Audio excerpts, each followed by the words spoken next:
What's up, guys? Welcome back to the YouTube channel. Today we're going to be getting into Love, Death, and Robots. We're going to be doing our breakdown, thoughts and opinions, and a little bit of theory crafting somewhere in the video as well. But before we get into that, why don't you hit the like button, hit the subscribe button, drop a comment down below. Let me know what you're feeling about Love, Death, and Robots Season 4, which is what we'll be getting into today. And share the video with your friends. We'll get into Love, Death, and Robots review in 3, 2, 1.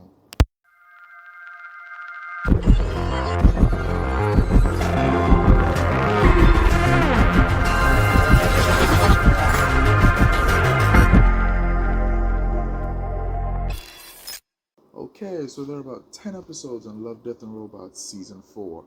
Can't Stop, Close Encounters of the Mini Kind, Spider Rose, 400 Boys, The Other Large Thing, Golgotha, The Screaming of the Tyrannosaur, How Zeke Got Religion, Smart Appliance, Stupid Owners, and For He Can Creep. Let's start off from the top.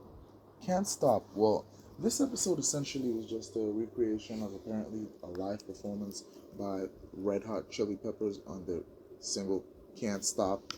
Uh, to talk about this episode, it felt more like one of those mini episodes that we get in Love, Death, and Robots, the mini people and all. It felt more like that, but here they were more, they were being puppeteered essentially. They were being controlled, like string puppets and all. So to me, I like the episode. I'll give it a solid, let's say 8.5 out of 10, because it was just recreating something. I was basically paying homage, and they basically remade the song.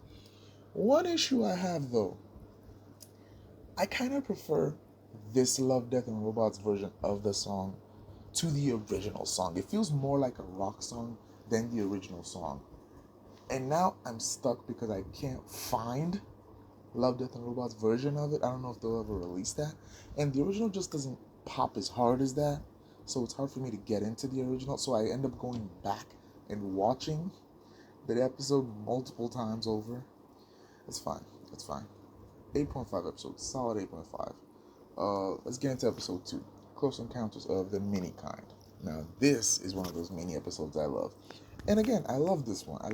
But this one more or less bordered on the idea of how humanity tends to just go ape shit on things we don't understand.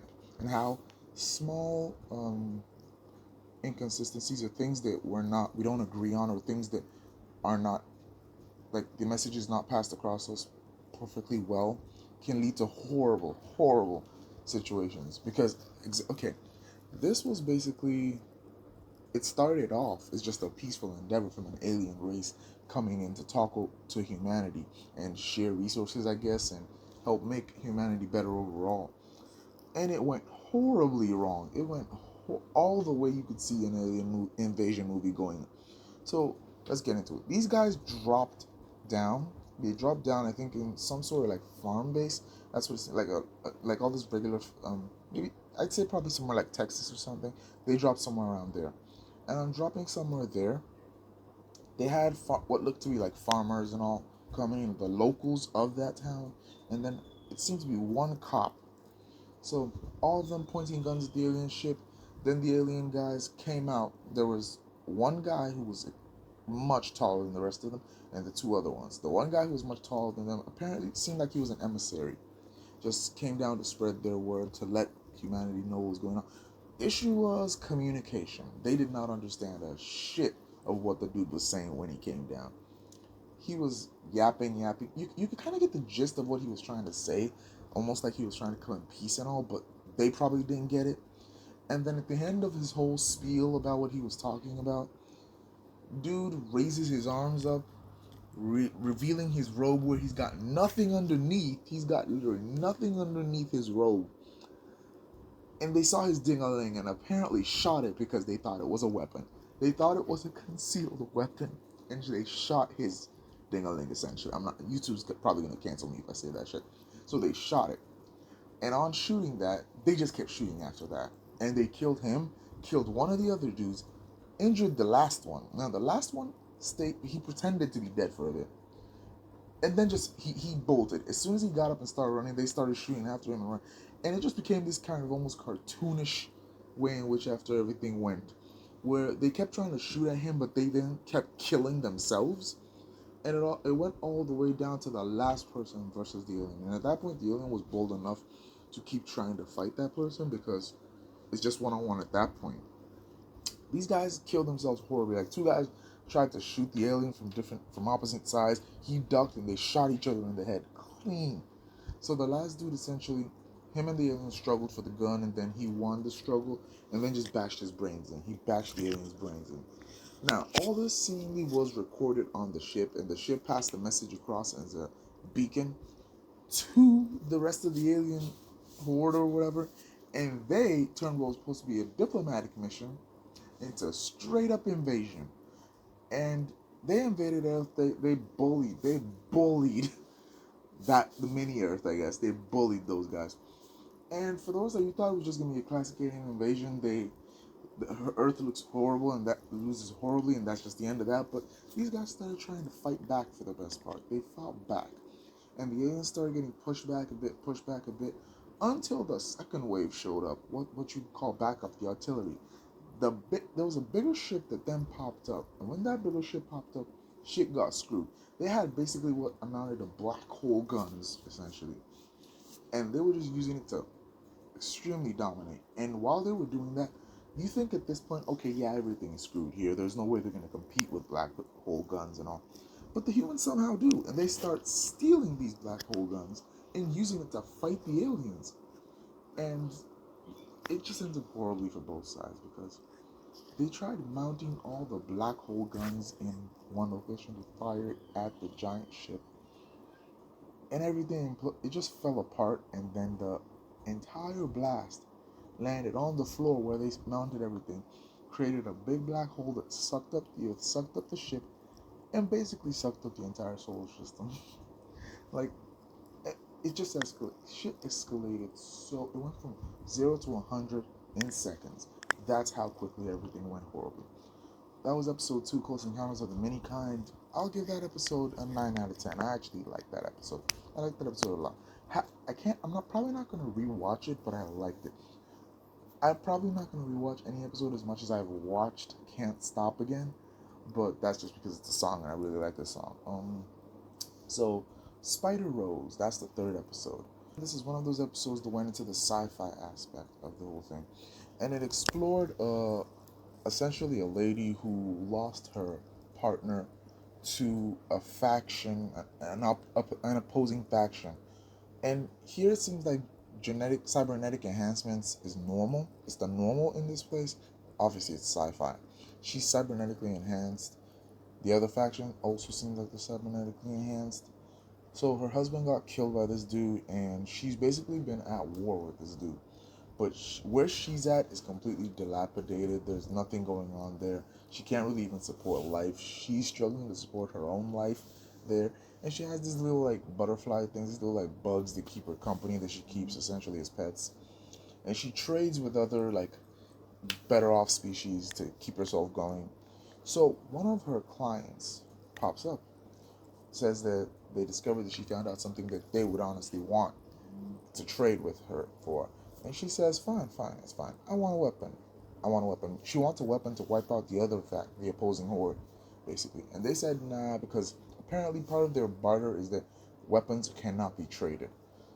She complains. She says, no, she wants that shit. If they can't give her that shit, there's nothing to trade.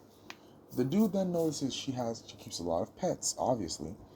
And it's like, fine, we'll get back to you on that. We have something we can trade with you. And they essentially drop this little thing for her until that she can trade with them on that shit.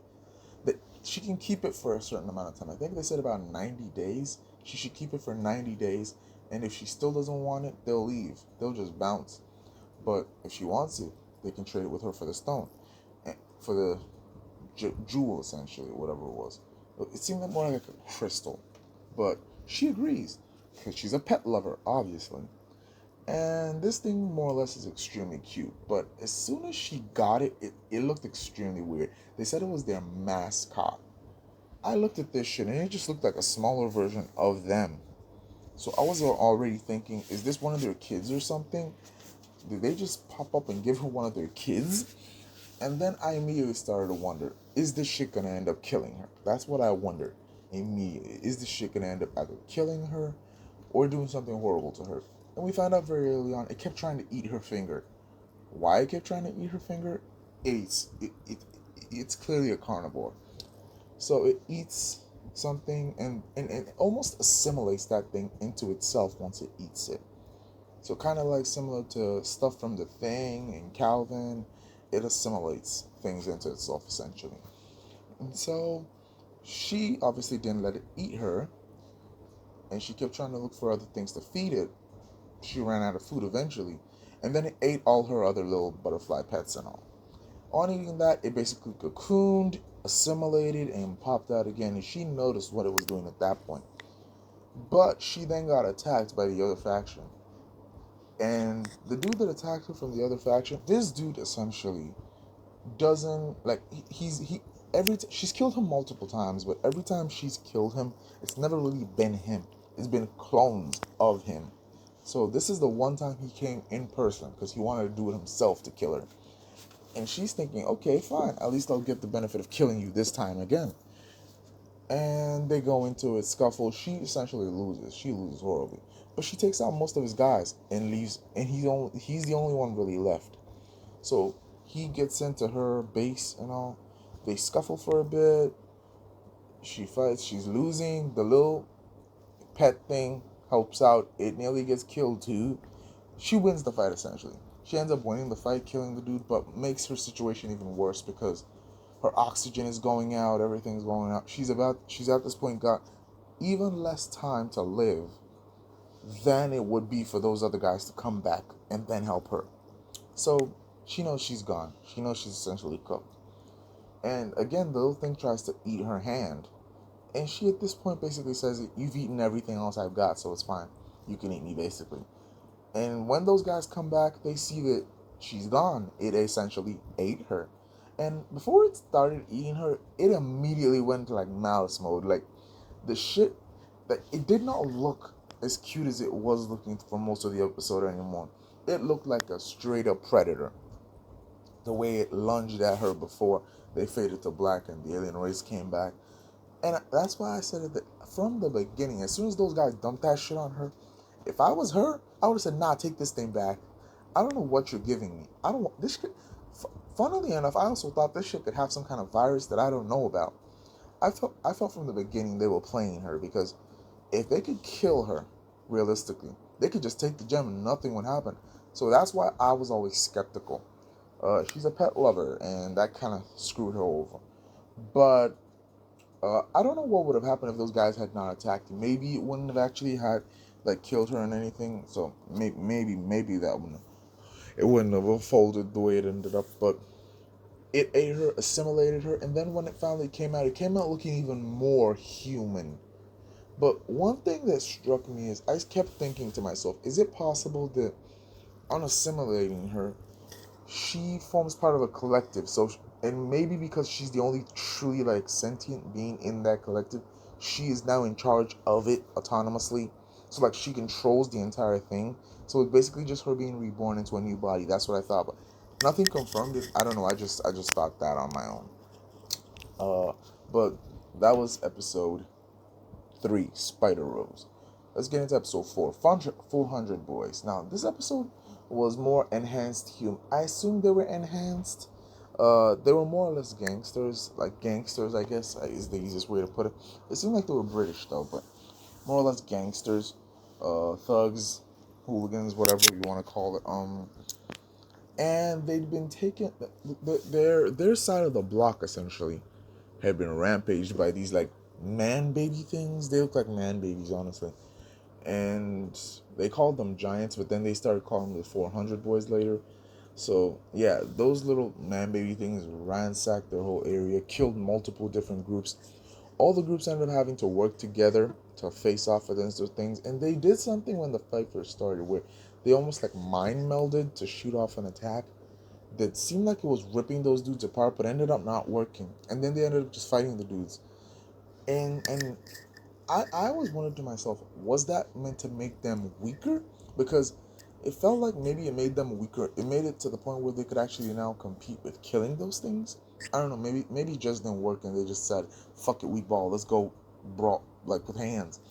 I don't know. I don't know what that was meant to do, but it kind of reminded me of the episode from season 3. Let me see if I can remember the name of that episode. I'm not sure it's season 3 or season 2, but let me just look through it here. I think it's a season 2 episode. The one about the whale. I think the name of the episode is Ice. Yeah, Ice. The two brothers that were also, that one of them was genetically enhanced. Like that in that universe, essentially, everyone's genetically enhanced. So it reminded me back to that episode. I don't know why. It just felt like it was a very similar style of episode.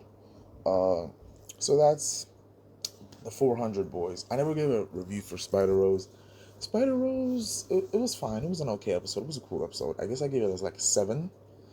I get why people might give it a higher rating, but it's not that I don't care for it. It's just, it's fine to me. To me, I guess it's fine.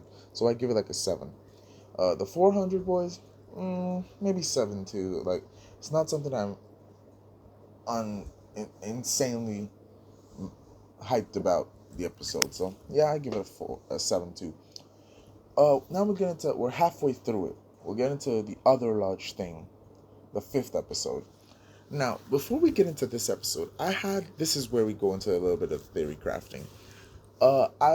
Since I started Love, Death, and Robots earlier this year, I've looked at most of these, like, I've seen one episode each from each season before this one, and it seemed like, yes, it's an anthology series, but each of the episodes seemed like they had a little bit of connection. At least the season 1 and season 3 on, we know for sure had a connection. But the other two could probably also have had a connection to the season 1 and season 3 episodes. And so season 1's episode was 3 robots, obviously. Anyone who understands anything, you can, even if you don't understand anything, you should already know that the episode from season 1, 3 robots, and the episode from season 3, 3 robots exit strategy, are definitely connected. They're definitely connected. They're definitely in the same universe. It's the same 3 robots. It's the same post-apocalyptic universe. It's the same cats and all. So yeah, those 3 definitely connected. Sorry, those 2 definitely connected. But in season 2, we got an episode called Automated Customer Service. Automated Customer Service. And that was the episode where essentially there was this older lady. It basically showed that humanity had become lazy as fuck. Robots were doing everything for us, basically. To the point in which a robot was like giving a dude a pedicure. A robot was helping a lady smile. I don't know if it was helping her massage her face or some shit like that. Robots were basically helping people play tennis. That's how bad it was. They were basically wearing like VR goggles or something, and the robots were the ones actually playing the tennis. That's how bad it was. They weren't doing shit themselves. So there was a lady who basically had this vacuum bot. That's what they called it, a vacuum bot. And it was supposed to keep her house clean. And the robot and her got into a little bit of kind of an argument. She tried to change the positioning of a picture in her house. The robot put it back where it wanted it. I guess maybe it was calculating that's the best place to have it. And she wanted it somewhere else. And the robot and her went to the scuffle. The robot put it back. And she had a dog, and her dog got pissed.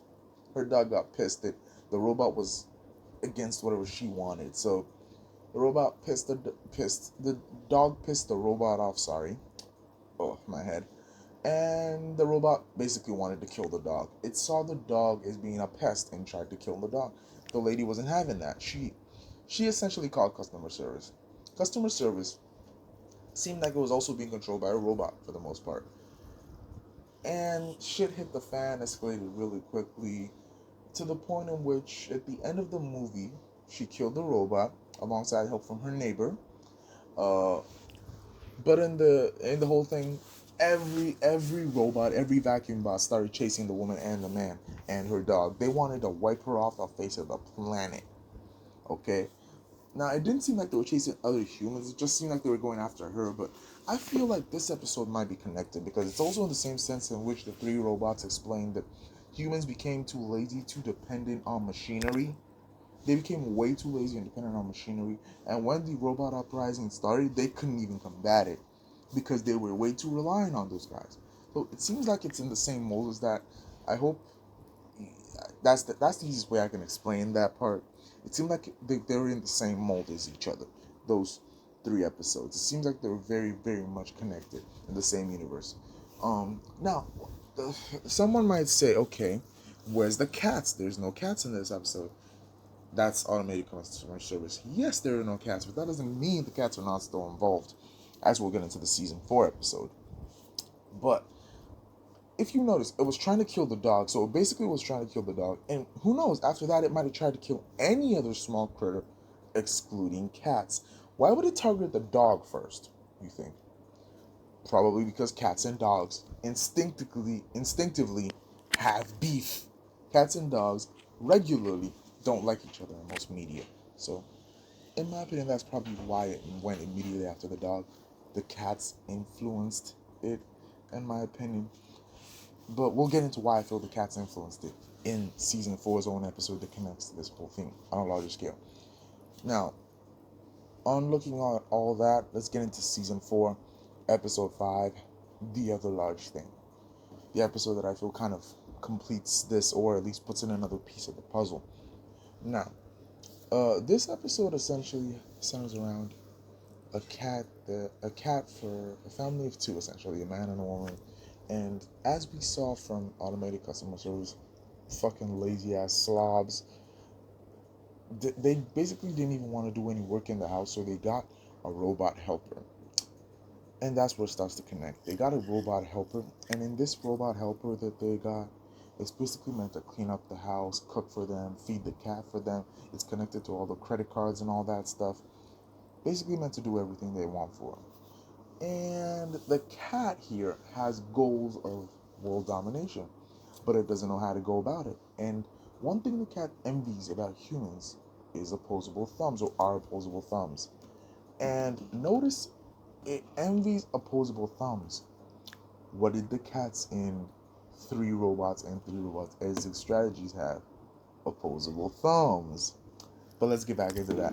The cats, and we were told at that point that the cats were giving opposable thumbs by the humans. But let's get back into that. Looking at opposable thumbs, the cat it knows it can't have opposable thumbs as it currently is. So it's very possible. Um, the robot comes in and the cat basically befriends the robot, and the cat is the only one that doesn't treat the robot like trash, but it basically refers to the robot as its slave, and the robot, he's cool with that. This dude still isn't treating him like trash, so he's fine with that. They basically start working together. He ends up ordering robots for every single family in their whole area or neighborhood, I assume, and then goes to like make deals with the cats so that they can also make deals with the robots. And in my opinion, that's probably where the uprising started. That's probably where it started. And that explains why cats are the only animals that seem like, well, no, deers didn't actually get killed, let's be honest. They said humans in their camps hunted deers into extinction. So, we know other animals probably didn't get killed. So, probably dogs got killed, but the cats lived, other animals lived. Um, yeah, I feel like that's probably where it started, from that particular cat. I can't remember what his name was, but that particular cat and his goals of world domination. And the fact that he wanted thumbs that we saw they ended up later getting in the Three Robots stories. So I feel that's how it all started. I feel like those 3 episodes are essentially connected. Sorry, those 4 episodes are essentially connected. I don't know, maybe I'm just waffling here, but it just feels like they're connected. Let's get into it. And my rating on this episode is probably an 8, a 7 or an 8 too. Honestly, it's not insane. It's a really solid episode in my opinion. Let's get into episode 6, Golgotha. You can already tell just from the name of this episode, it's gonna be a little bit centered on religion. Let's be honest, and it is. So apparently they see humans see a dolphin that was supposedly dead, but comes back from the dead, and a mysterious race of sea-like creatures, aquatic aliens essentially, believe this dolphin to be their messiah. And they decide they want to conglomerate with humans. They want to find out the human person that saw the dolphin come back from the dead. They want to converse with him. And conversing with him, the dolphin comes out and they ask essentially the dolphin something. And the dolphin just tells them, nah, humans are bad. They've been killing us for so long, and as a result, the aliens go to the balls walls. They decide, we're going to kill all y'all. it ends in another alien invasion. That's the main thing. Another alien invasion, and that's just the end of that. Uh, it's a cool episode. It's a cool episode. 7, in my opinion, 7 or 8, somewhere in between. 7.5. Screaming of the Tyrannosaur. I kind of like this episode. I like this episode a bit though. I'll rate it from the beginning. It's an 8 in my opinion. It's an 8. But it's here a situation. It reminds me of there's an episode in so the episode essentially is the one where the lady is basically just an alien. It's basically a gladiator. Like they go into gladiatorial pits essentially, and they control aliens almost like mechs to fight. But in the difference between her and everyone else is, she's not controlling the alien. She actually is the alien, and she's just controlling the human. The human is the husk essentially.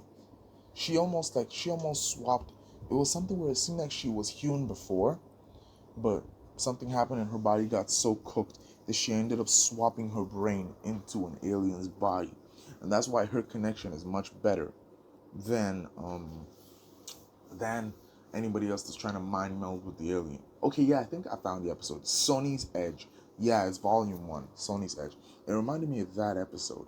Okay, so yeah, this episode was also gladiatorial pits, but the rich essentially had the poor people fighting in gladiatorial pits, fighting one another while they had dinosaurs involved in fights too as well. In the end, it culminated with a lady fighting against a T-Rex. She ended up beating the T-Rex, but then working together with the T-Rex to overthrow and kill the monarchs, it seemed. Yeah, so I like this episode. I'm not talking too much on it, but I give it a solid 8. Next episode, How Zeke Got Religion. I'm trying to speed through stuff now. How Zeke Got Religion. Another, again, religious episode, but I really like this episode because it explored the idea of what a fallen would look like. It seemed like it was falling on World War. I'm not sure. Yeah, I think it's World War II. And they were trying to bomb a Nazi base, it seemed, but the Nazis were steps ahead. They were basically summoning a demon. That reminded me of Hellboy almost. They were trying to summon up what seemed to be a fallen angel. And in doing that, they were successful. The guys were just a little bit too late, and the Nazis were successful. And the fighters, the guys were in their fighter plane and all. And the fallen angel popped up, started killing them off one by one. Zeke, in particular, is the character. He had a friend who was quite religious, and that friend of his, right before he died, hit the alien with his cross, and Zeke saw that shit actually worked. It actually did some damage and caused it to like shriek and move back a bit. So Zeke, alongside someone else on the ship, they ended up killing the fallen angel essentially, and the cross was crucial to doing that. And essentially, it just explains that's how Zeke got religion. Essentially, that's how he believed it. Something like God was real, because he didn't believe in religion before that, and he saw that this thing was able to kill what they had confirmed at the time to be a fallen angel. So it just confirmed for him that yeah, God is real. And I like the episode. Not even in the aspect of religion. I just like the episode, and I like the idea of the way the fallen angel moved and the way it was animated. The way I like that. I like the episode. Yeah, 8.5 probably. Next episode, Smart Appliances, Stupid Owners. I I could say I want to connect this episode to Three Robots as well, but the appliances didn't seem like they had any evil intent. They just seemed like they were tired. They just seemed like they were basically annoyed. They were pissed off with us because we were annoying them, essentially. And that makes sense. So it basically just explored household appliances and all, and a few other weirder things, and how they reacted to their users using them for either the normal day-to-day uses or their more carnal uses, or not even using them at all. Example, there was a dude who had a toothbrush and did not use his toothbrush at all. And his toothbrush kept complaining that, dude, brush your fucking teeth. So essentially, I like the episode. It was fine, but I'll give it a 7. I'll give it a 7. I like the episode though. And I like the stuff with the sex toy. The sex toy, yeah, I like the stuff with that one. And then I like the shower head one. Kind of tells you a little bit that I'm maybe a little bit depraved, but I like those two reviews from the appliances. And then we'll go into the last episode. I really like this episode. I can't even give you the reason why I like this episode, but I really like this episode. Okay. And this episode essentially centered around a poet who was trying to have his soul taken by the devil. The devil wanted him to write him a ballad, write him something essentially. And the poet's only real protection throughout the whole situation was his cat, was a cat. And apparently, they basically told us in this story that cats are descended from the ancient tiger god or something like that in Egypt, and that the tiger god is a god essentially, and it's a facet of God, so it can wound the devil. It can't kill him though, but it can wound him. So that's why cats essentially have beef with the devil and choose to help against the devil. So the cat tried initially, the devil essentially tried to tempt him. He tried to tempt him, similar to how he tried to tempt Jesus and all. But the cat said no, he was not having that. Bit the devil and maybe bit off a little bit too much than he can chew and almost got killed. And the dude had to just, in the moment, accept to write the poem just to save his cat. The cat probably fumbled there. He fumbled the bag there because what he was trying to avoid, he ended up leading to. But on that happening, the cat went for to get some help from other cats, and the other cats were willing to help. In my opinion, he could probably gotten more cats because he only really got like two cats and one other cat that's probably more like a, I don't know. I'll try to get into what that cat is, but he got two other cats. In my opinion, dude, just walk around the alley a little bit more. You'll find other cats. You'll find other cats. I'm pretty sure they also have the instinctive urge to fuck with the devil. To not fuck with the devil, and then help you out in taking him down. But he only got two cats really, and in getting those two cats, he also got something called, was it Night Hopper Muppet or Night Muppet Hopper or something? I can't remember what they called the dude, and I don't want to go into it right now. But the dude seemed like he was a spiritual cat. It seemed like he was maybe. I feel like that was one of the cats, and maybe that cat was even immortal. I'm not sure because he seemed like he could make shadow clones of himself almost. And the shadow clones kind of look like those Sphinx cats, those Egyptian cats that I'm not even sure if they're called Sphinx, but those hairless cats. Yeah, I hate those guys. It seemed like it looked like those cats. And in looking like those cats, they all decided to just jump the devil while he was trying to get the guy to write the poem and trying to tell him how to write the poem. And in jumping the devil, he essentially got pissed. I like that little scene before they started fighting with the other dude basically chose to fight it's like he basically insulted the devil in a cat tongue, and the devil got pissed and was like, lay on, sir. I like that whole scene. So they essentially got into it. The cats were no match for the dude. Obviously they were no match. They could wound him, they injured him, but it was more like they were just pissing him off really. So he was about to kill them all until the OG cat, the man's cat, came in and bit the poem and started eating the paper essentially. And in doing that, he ruined the devil's whole plans. Time was gone, and Lucifer dipped out. He essentially just dipped out. He was pissed, but he dipped out. Now, the cat did something with the help of the other spiritual cat, where he almost like, he went into the shadows as well. He almost went invisible. And I think that's where the episode of Four He Can Creep came to be. And maybe I feel like what it's trying to explore also is how cats can be so silent in their movements that you almost don't even notice when a cat's coming up on you. So maybe that's also what's trying to kind of explore there, because the cat basically moved and was basically invisible. Lucifer didn't see that dude until the last moment. As soon as he got in and got the paper, that's when Lucifer noticed that he was even there. And it was basically that he got an extra superpower to help him in his battle against the devil.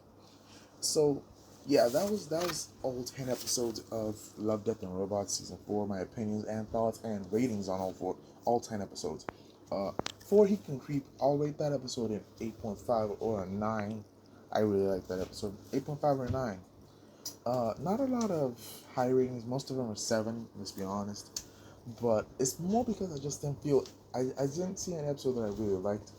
The only episodes that really got an 8 rating from me, or 8 or higher, were I think Can't Stop, Close Encounters of the Mini Kind.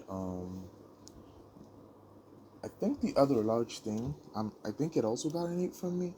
Um, How Zeke Got Religion got something, and For He Can Creep. I think that's about 4 out of 10. 4 or 5. That's fine. Overall, I give the season about a maybe 7.5. 7.5. It doesn't feel as good as the other the other seasons or volumes.